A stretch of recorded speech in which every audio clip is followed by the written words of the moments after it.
ఈ చంద్రబాబు నాయుడు గారి పాపిష్టి కళ్ళు పడేంత వరకు బాగా కొనసాగింది.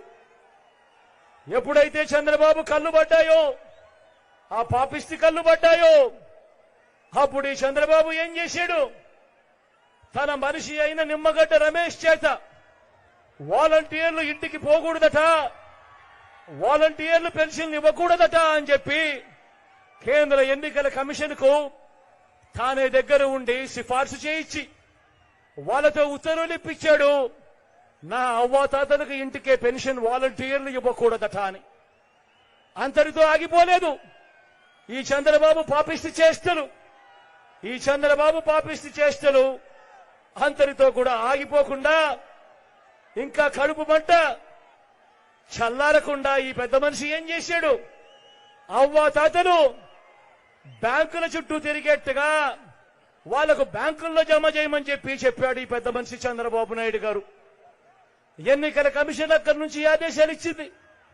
ఇచ్చిన మేరకు ఇవాళ అవ్వాతాతలందరూ కూడా బ్యాంకుల చుట్టూ తిరిగే కార్యక్రమం చేస్తా ఉన్నారు. ఆ అవ్వాతాతలు బ్యాంకుల చుట్టూ తిరుగుతూ, ఆఫీసుల చుట్టూ తిరుగుతూ, ఆ అవ్వాతాతలు ఇంతటి ఎండలో క్యూలో నిలబడి ఆ కార్యక్రమాలన్నీ చేస్తూ చంద్రబాబు నాయుడు గారిని తిట్టకుండా తిడతా ఉంటే ఈ పెద్ద మనిషి చంద్రబాబు నాయుడు ఏం చేస్తా ఉన్నాడు? ఆయన చేసిన దౌర్భాగ్యపు పని కూడా ఆయన కనీసం నేను ఈ దౌర్భాగ్యపు పని చేశాను అని కూడా చెప్పుకునే ధైర్యం లేదు. ఆ నెపాన్ని కూడా మీ బిడ్డ మీద వేస్తా ఉన్నాడు. ఆ నెపాన్ని కూడా ఆ చంద్రబాబు, ఆయన దుష్టయం, ఆయన ఎల్లో మీడియా వీళ్ళందరూ కలిసి ఆ నెపాన్ని కూడా మీ బిడ్డ మీద వేస్తా ఉన్నారు.